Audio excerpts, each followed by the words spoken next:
साथीहरु फेरि पनि हामी पार्ट 2 भिडियो लिएर आइसकेका छौं। हलेसी महादेवको यात्राको क्रमको हामीले बनाएको जुन ब्लग छ त्यो पार्ट 2 हामी ल्याइसकेका छौं।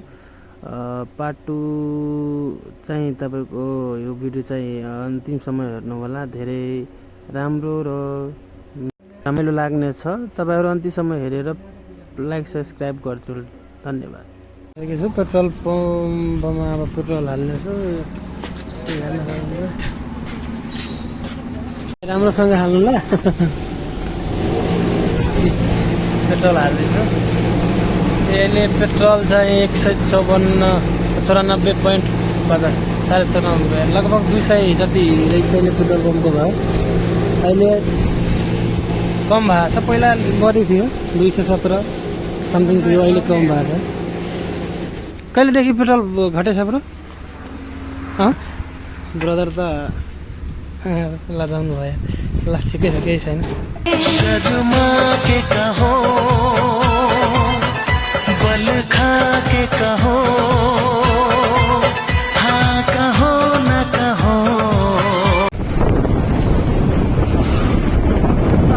फेरि यताबाट पेट्रोल हालेर अब निस्किने लाग्छु साथीहरू। पानी पनि पर्दैछ। पुरै भिजिसकेको छ।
यता विमान पुगिसकेका छौँ हैन।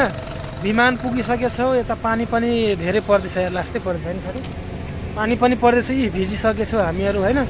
अब हामीहरू लगभग अब 160 किलोमिटर रहेछ।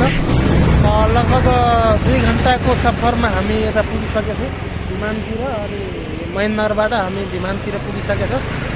अब तपाईको खुर्कोटबाट हामी घुम्नेछौँ। खुर्कोट हुँदै तपाईको खुर्कोटबाट हामी हलेसी महादेव पुग्नेछ। तपाईहरु साथ र सपोर्ट चाहिँ नछोड्नु होला। अब हामी आशाले यो भिडियो बनाउँदैछौँ हैन। धेरै आशाले यो भिडियो बनाउन लाग्छु कि तपाईहरुले साथ सपोर्ट दिनुहुन्छ भनेर। अनि तपाईहरुको साथ सपोर्ट हामीहरुको लागि धेरै इम्पोर्टेन्ट रहेछ। त्यही भएर साथ र सपोर्ट नछोड्नु होला। हामी फेरि अब यताबाट विमानबाट अब हामी फेरि अब लाग्नेछौँ। यी पानी परेर हाम्रो साथी रेनकोट निकाल्दैछन्।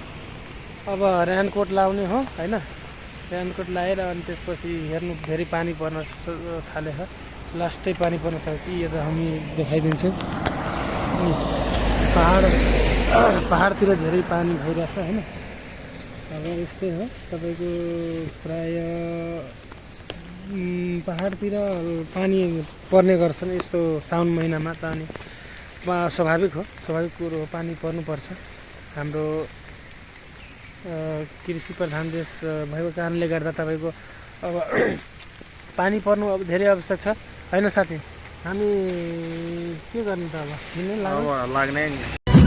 तोहरा जैसन यार कहाँ। ल लेट्स गो गाइज, हामी है लागौँ है, ल लागौँ ल।